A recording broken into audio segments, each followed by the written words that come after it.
All right, 3, 2, 1. We are recording.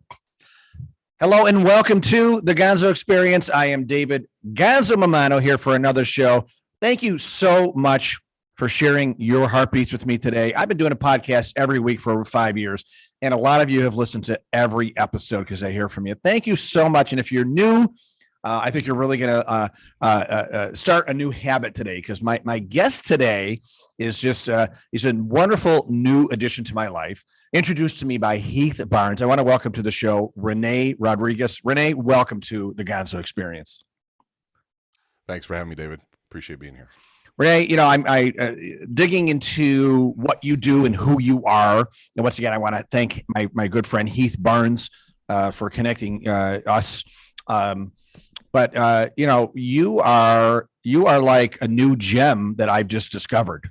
And you know, and being a self-improvement guy, all these years, and we talked about this a little beforehand. I've you know, Tony Robbins, etc. I've read the books. I've been to the seminars. Zig Ziglar, Wayne Dyer, all that. I mean, these are all superstars.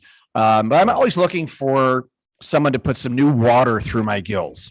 And as we are here in the last week of 2021, René, I'm gonna say that you're the guy. You're the gem for my 2022 that's going to put new water through my gills. And what I do is whatever I learn, I always share in my podcast. So the Gonzo family is going to experience it as well. So really excited to begin this relationship. I appreciate that. No pressure, right? No pressure. Yeah, no pressure at all. Yeah. I'm sure you're used to it, right? So René, you have quite the bio. I mean, you're a speaker, you're an author. You really focus a lot of what you teach on neuroscience, retraining habits, retraining the brain. And because of that, you've changed, thousands and thousands, if not more, lives. So, you have a new book that's coming out. I think it's already an Amazon bestseller. I want to talk about that. You have an event coming up in March in Vegas. So I want to talk about that. You have your own podcast, which is phenomenal. I want to talk about that. But first, before we get into how you are really transforming people's minds and therefore their lives, how did this all start for you? How did young René? I mean, were you born into a neuroscience family, or did you somehow get your life transformed yourself and then wanted to share the love with others? Well, thank you for all the kind words, first of all. And so, I mean, how did I get started? My mother, for sure, is to blame. And I played basketball my whole life. My whole goal was to be a professional basketball player. And you got to have dreams, right? And when I got cut my sophomore year in college, it was sort of the moment where I didn't know what to do. I was focused solely on basketball. That was my only plan. So I was in the gym and working out. That was all I was. And I didn't have that anymore. And so I got a chance to talk to one of my mother's clients at the time, who was the to-be CEO of a very large multi-billion-dollar organization. And he asked me how the career was going, and I said it's over. And I said, but I don't want to talk about it. I said, I have more motivation and more discipline that I know what to do with, and I have nowhere to put it. And I said, what's the one thing I got to do to be in your shoes when I get older? And it's one of those moments he kind of stepped back and he smiled. I was 18 years old, and he said, okay. He goes, you learn how to sell. Learn how to sell, and you'll always be employed. And I didn't really even know what that meant, to sell. 2 weeks later, I get this letter in the mail saying I've been selected by this health and wellness organization to join this fast-paced sales and marketing organization in the health and wellness world. And I thought, sales and marketing, that's what I'm supposed to do. They chose me. My GPA, it was a 2.3, so I don't know how I got the letter. But I got the letter because it was a mass recruiting. I showed up and got hired to sell cookware door to door. And it was the same cookware that Zig Ziglar got his start on. I didn't know who Zig was at the time, but got a chance to be trained by the people that trained Zig, got a chance to be surrounded by the best of the best, and put every ounce of what I had for basketball, I was coachable, into selling. And I basically told the person that, because to be in college, I was in part of the probation program. I had to maintain a 2.0 GPA and be a janitor the first year. And so I made $900 that first year, which was the most money I'd ever seen in my life. And the first summer, when they were recruiting us, they said you could make upwards of $9,000. And I just locked in on that and went to selling and listened to my first Zig Ziglar CD and then, or did tape actually at the time. And then Jim Rohn, of course, Tony Robbins and Tom Hopkins and yes, Wayne Dyer and Brian Tracy and Og Mandino, you name it, I was just devouring it. And sales became my life. And so then when when I was graduating, I actually went to work for a change management firm, consulting firm that used behavioral neuroscience, which is what I went to school for, as a part of a change management program. And so here I was with a strong sales background, a background in behavioral neuroscience, and went to work for a change management firm that dealt with culture change and behavior change using brain research. And so all that sort of came together to give me a pretty crazy, odd experience in working with leadership teams and strategic planning. And then all that came together to really funnel towards influence is the focus, which is the how of leadership. And how long have you been doing it on your own? I've been in this world for 27 years, but I've been a part of this company, this process, since 1998. Okay. Yeah, that's great. It's been a while. So tell the Gonzo family here, who are most of us are entrepreneurs, slugging it out every day. We've listened to the Og Mandino and the Jim Rohn. I mean, everybody you just listened to, or you just mentioned. I too, we're probably around the same age because I had the cassettes as well. Right out of college, going on sales calls during the day, listen to Tony Robbins, Jim Rohn, et cetera, Brian Tracy.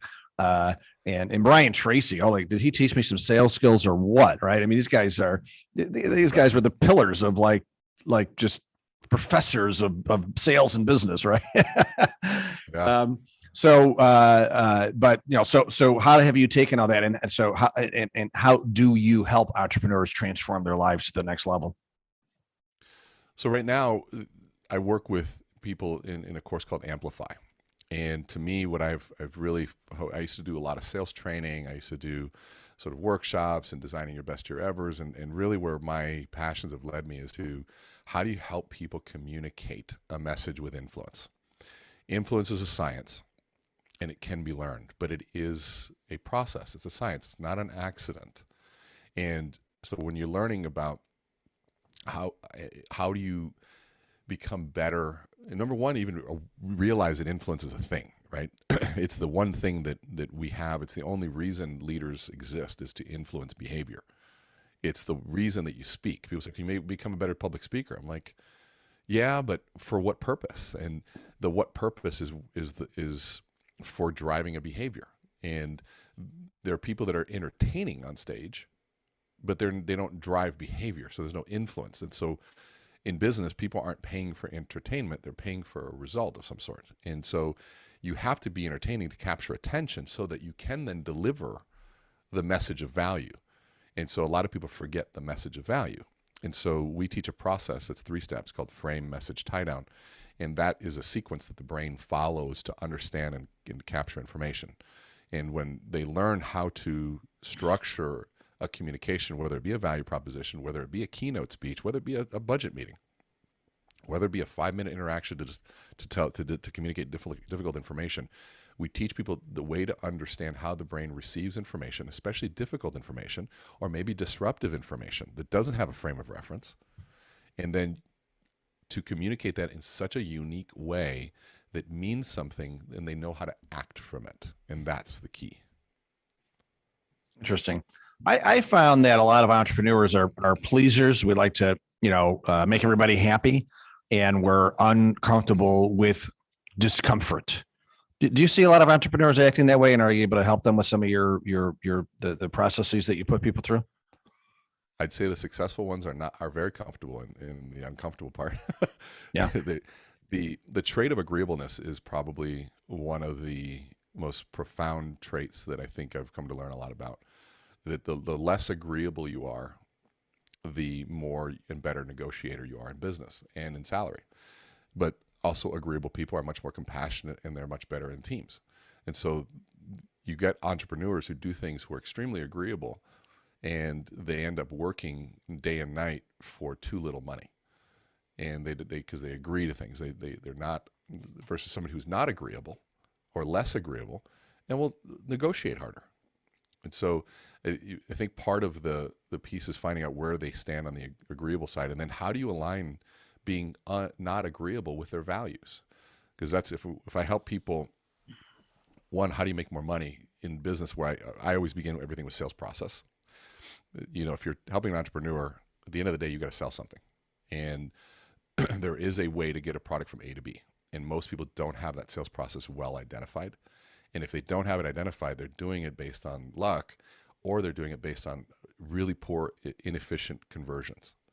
And so we first begin with saying, what's your sales process? And I use an acronym, PAPCAR, P-A-P-C-A-R, that really fits almost every profession in selling. And I'm talking about selling. I'm not talking about marketing.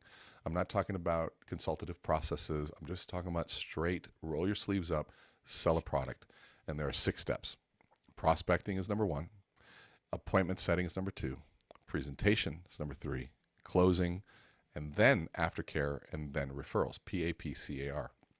And so in that process, I can almost dissect the business, saying, okay, how are you prospecting? Meaning, how are you getting your leads? Where are you buying leads? Okay, so let's expect a much lower conversion ratio on that. And the thing that I also find is that a lot of people that like to buy leads are using that as a cop-out to actually getting face-to-face.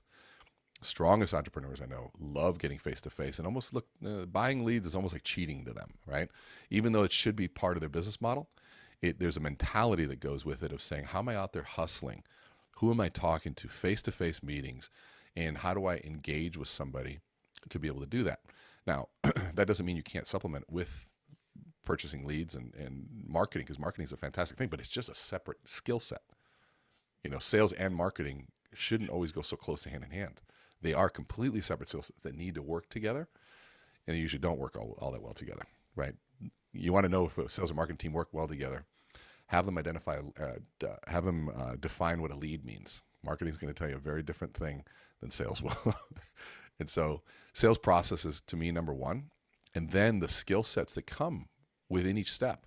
Prospecting, there's a whole world of selling, of learning that can be done around prospecting.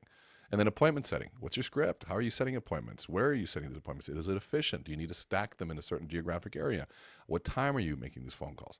Why are they wanting to meet with you? Is there a small value proposition for that? And then presentation. There's a whole other world around how are you presenting the value of what you're talking about. Is there a needs analysis? Is it a direct sales environment, or is there multiple people involved? So it's more of a complex sell. And so you do that. And then of course, closing should be around the business model. Are you pricing it right? Is the communication and the value being communicated in the presentation? And so if that's priced right, then do you have what it takes to ask for that price? Do you have the credibility and the testimonials and the success track record behind you to be able to do that? And if you don't, okay, are you willing to give it 2 to 3 years to build that? Are you willing to do some work for free to build a portfolio? And then aftercare, once they buy, are you keeping the promise? How are you communicating with them and making sure that they realize, hey, they did the right thing? And how are you following up with that to get even more referrals? So that's that sales process. And then you weave influence science into that. It's pretty transformative. It seems like if you master all those steps, you can be a 7-figure earner pretty quickly. Absolutely. Assuming there's a market, and assuming the margin is right and how you're defining your product, right? Mm-hmm. But absolutely, sales is at the core. And I know your core, a lot of what you teach is really getting in touch with your why when it comes to your business, when it comes to what you're selling. Can you tell us a little bit more about that? Yeah, I think in the word why is an interesting word, misused, misunderstood a lot. A why is a past event, right? It's not a future event. And that's where I think people get confused. I'm creating my why. No, you don't create it. You don't create it. You have to identify it because it exists already. It's just naturally there. Yeah, but just by definition, it's a why I did it. That's a precursor to something, right? And so it requires a previous look back. And so when we help people with the concept of framing and the concept of being able to tell their story, we help them discover what their origin story is. And some people call it their why. Some people, there's all sorts of names for it, your core story, whatever it is. But what it is, it's a voice to the world of what you value. Your values and your beliefs are something that are created from the past, your past experience, usually from the ages 9 to 13. So the experiences and the people you had around you from ages 9 to 13 really shaped your values. They're locked in by age 21. So they don't change. They do reprioritize throughout life, but they typically don't change. Your values are pretty locked in. That's one of the things that just doesn't change. But, at some points, you might have family as a high priority, and then you might enter a certain phase of your life where family is a little bit lower and you focus on the business. But the values are set. And so taking people back an exploratory process as to when they go, okay, well, what value propositions did you choose for your business? What do you think it makes you unique? And then I'll say, okay, where did you learn that? And they'll say, I don't know. I say, no, here's the best part about that. You didn't just choose it. It came from somewhere. There's a story, there's an influence, there's someone that came around. Either they did it really well and you wanted to be like them, or you needed it and no one was there and you decided to be that for the world. It's one of those two. And when you follow that and people start realizing, they go, oh my gosh, that's my grandfather. He used to do X, Y, and Z, and you uncover this wonderful story, this influence of their grandfather and what they did and how their father did this, or you know what, I needed this and so and so wasn't there. And so I never wanted them to. I watched my parents go through X, Y, and Z and financially dismantle their life because this person gave bad advice. So I decided to be this and educate people. And it's like, then they start making these connections to where it comes from. Now, it is such a powerful presentation. And here's the reason why. Our brain, when we start pitching products and features to people, immediately puts that into a defensive position. I'm being sold, I'm being pitched a set of services. So there's a natural defense that comes with it. But when I'm telling you a story from my childhood, there's nothing unsafe about that. And I'm able to listen to you through the eyes of a child. And when I see a child go through something, I'm allowing those concepts in. And then the transition to say, this is how I'm applying it now in my life. And people go, wow, that's powerful. What they're saying is that that's meaningful. And if they align with those values, they're aligning with your why. They're aligning with why you do things. And the best part is the future look is purpose. I'm doing it for this purpose. Purpose is future, right? Why is past, purpose is future. So we go, okay, so the why, here's why I'm doing it. But I'm doing it to achieve this. And if I can align with both of those as a customer, I'm not thinking about price. I'm in something with you here. We're doing something together. We're on a mission. You're there for me, and I love what you're doing, and how can I help? So that's that why, that story, that origin story all goes back to, and then you teach people how to tell it. And then you teach them on top of that, what we say it's let your heart speak in sequence is the Amplify sort of phrase. Heart is your values and beliefs and memories. The sequence is the process the brain needs to process information. And there is a specific sequence. That is so powerful. What is there a common theme? So when someone comes to the Amplify class training, is there a common theme of like, what is holding people back? I mean, can you almost like pinpoint, 9 out of 10 students in the class that they're being held back by something that is, they just need to work through to get to that next level? Everybody has we tell people, because we limit it to 12 people at a time. So it's a very intimate course, which is why the price tag is what it is. But everybody comes with a different agenda. And I tell people, I said, it's an individual experience done as a group or done within a group, right? And so you have some people that are coming there that are great speakers, but they haven't been able to connect with an audience. And so I tell people, your comfort in front of the room has zero to do with your effectiveness in front of a room. I know a lot of people that are very comfortable wasting my time on stage, right? It's like just really boring us out of their minds. And so we're trying to get them to really realign with what it means to be effective. And that comes back to what their goals are in the business conversation and things like that. And but you have some people that just have massive stress on stage, right? Our mutual friend Heath, that was his challenge. He literally had an anxiety disorder when he would get up on that stage, and to the point where I thought it was almost neurological, and I had to really tread lightly.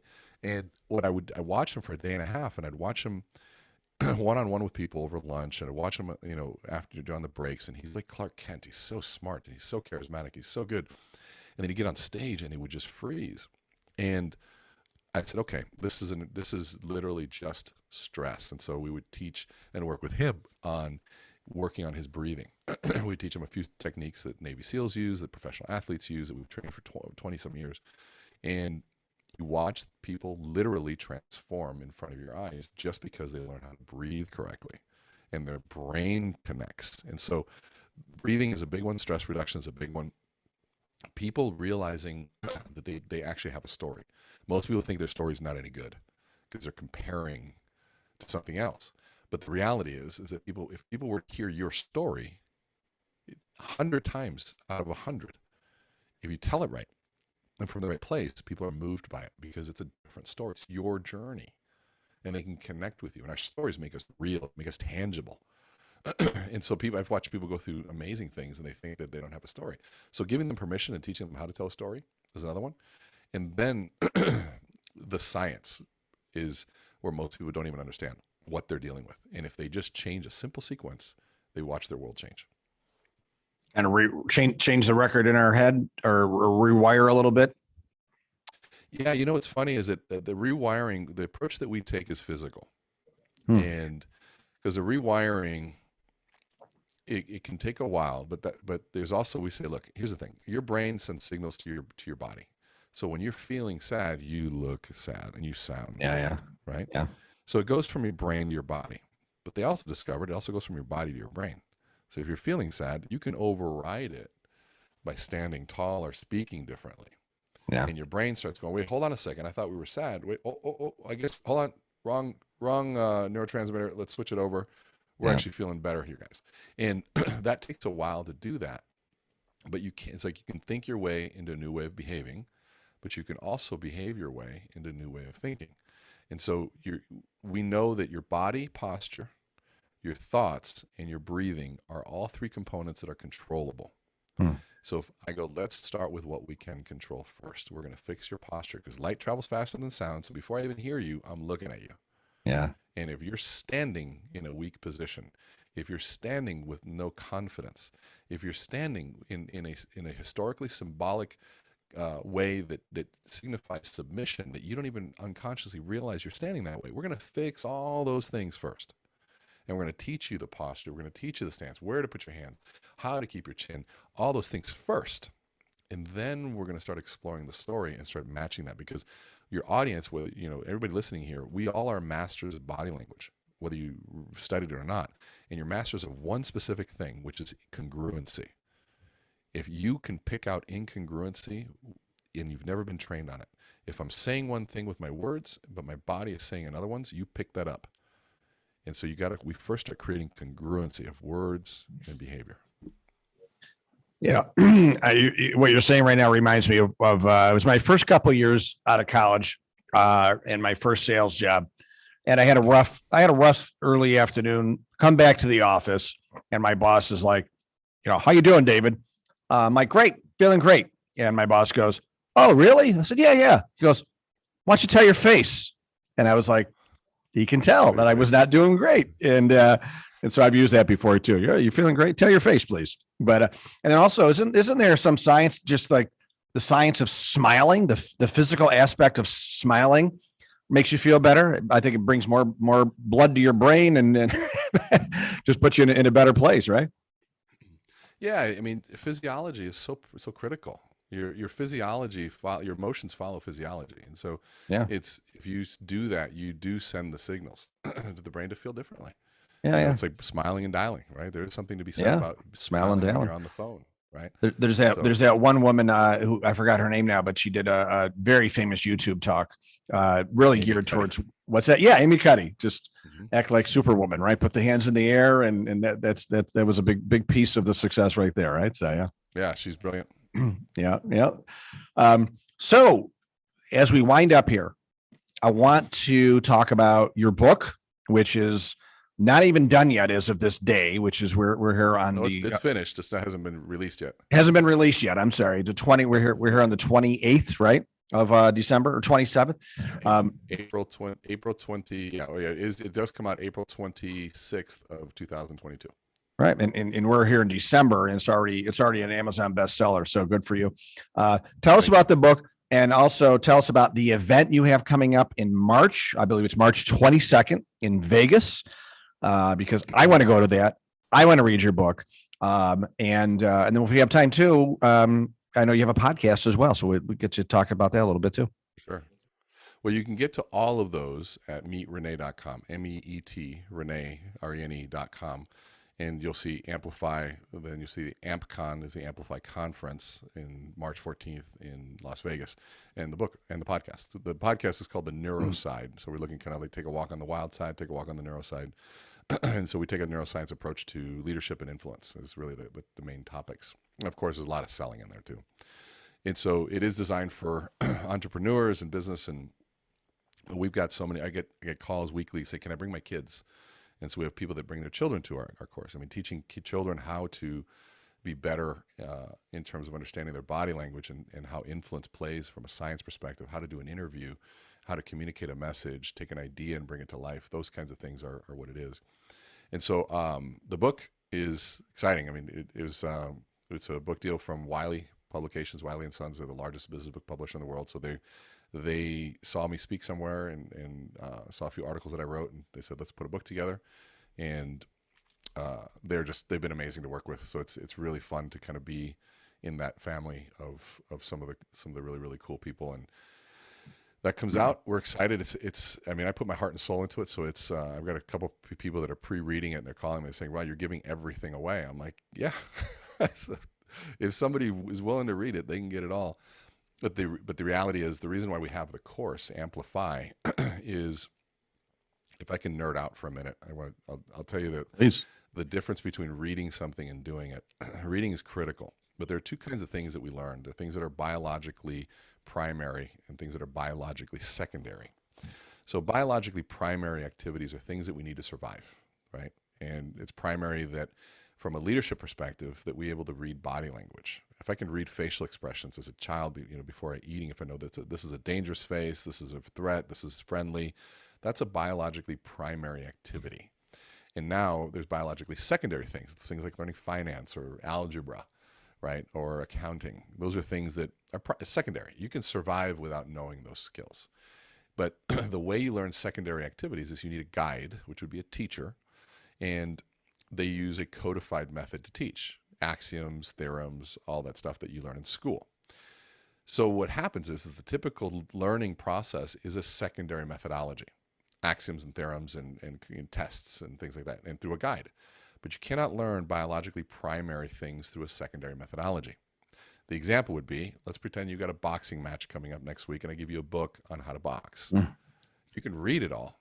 The moment somebody throws a punch at you and you start flinching and you haven't prepared for that, doesn't matter. I can give you a manual on how to shoot a gun and then send you to war. You won't be ready because you didn't hear any gunshots. Your chemistry changes the moment your life is threatened.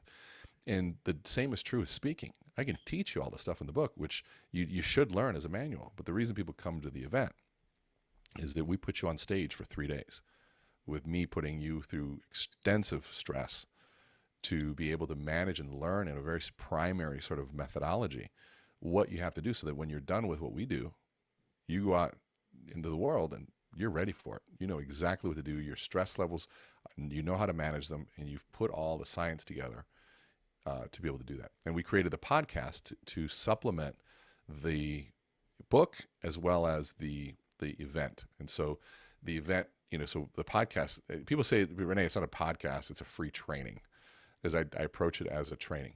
So I guess I don't do like, I listened to how you started the podcast. It was great. You say you talked about your audience, things like that.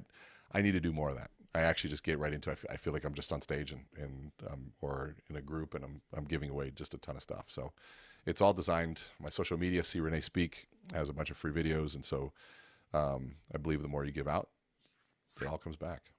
Well, I agree with you 1,000%, because what's happening is, to your point, we can listen to you through videos, social media. We can read what you put out there, but that's only going to make us want the full Renee experience in person, right? mean, when I was younger, I followed the Grateful Dead around for a little while, and Cool. and we used to have the bootlegs, right? We would record, and from what I understand, all the record producers were yelling at Bob and Jerry for how could you allow them to record your music, and they just thought it was the right thing to do. But meanwhile, it turned out to be the best marketing plan ever, because they spread their music, and then they became, the highest grossing tour band ever at that time, wow. Right? Because they wanted the experience. So it worked for the Grateful Dead, René, and it's working for you. So that's awesome. That's a guy. I never heard that story. That's pretty cool. Yeah. So yeah, and I had said March 22nd because I wrote down March, but I meant 22, the year 22. But your event is actually, you said March 14th. 14th. Yep. And is it a 1-day event, or is it a few days? So this is a 1-day event. So Okay. Our Amplify in-person event is 12 people. We do them 3 a month all over the country. They're actually all sold out till I think next January, February, March, I believe. Mm-hmm. Okay. But the Amplify conference is where we get about 1,000 leaders in a room in Las Vegas at Caesar's Palace. That's Okay. on March 14th. The Amplify event is $6,000 per person. The Amplify conference is $595, but there's an early bird right now for $495. And if you use this code René100, it's an additional $100. So it's only $395. So we designed it because not everybody can pay the $6,000 for that, but also people bring their team. So I've got people literally bringing 100 people, 40 people, 50 people, 30 people. I just another person bought 10 tickets today. So Yeah. we have to limit it at 1,000 people. So it's gonna fill up fast. Yeah, that's fantastic.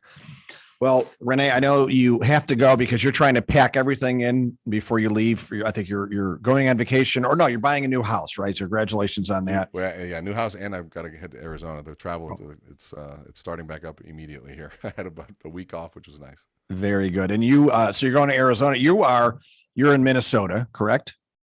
Mm-hmm. So it's very cold right now, just like upstate New York where I am. So enjoy Arizona. I will definitely try. I need it. Yep. And I know you mentioned a little bit of your website and stuff like that, but just a little recap here. If people do want to reach out to you, learn more about you, get in touch with you, what are the best ways to do that? Meetrené.com, MEET. I don't know where MEAT will take you. I think I said that joke in some. Yeah. You should get that. You should get that. Go, Daddy, right after this. I think I said that joke, and then one of my clients called and said, "Hey, I bought it for you just in case." I was like, "You better keep that client happy." So, yeah, exactly. I know, right? So meetrené.com. Follow me on social media at René Speak, SEE René RENE Speak. Just René Speak on all social platforms, even TikTok. I got a bunch of TikToks now. Nice. I'm not doing dances though. It's just speaking. And then the book, all of it's there. Buy Amplify Book or Amplify Con or AmpCon, AMPCON.live. All of it though, just go to Meet René and you can click on it all. Yep, been to your website. It's a great website, and I am coming to your Amplify conference, the 3-day conference for sure. I know Heath wants me to come, and I appreciate that. So, like I said, you're a gem that I have uncovered as we get to the end of 2021. I'm excited to learn and grow with you in 2022 and beyond. So, thank you, René. Thank you for your time today. I appreciate it. David. Thank you, David. I really appreciate it. I love what you're doing, and it's an honor to be on your show. Thank you so much. Appreciate it. And I wish you continued massive success. I also want to thank the Gonzo family for listening again or watching. Appreciate you. Really, as we come to the end of 2021, I'm wishing that, this past year, 2 years with this pandemic has been a time for thinking, reflection, reinvention. And I'm hoping that I will be a part of bringing you to the person that you were meant to be in this world. So thank you so much. New episode every Wednesday morning, the Gonzo Experience. Appreciate you. Have a great day, everybody, and make sure to stay awesome.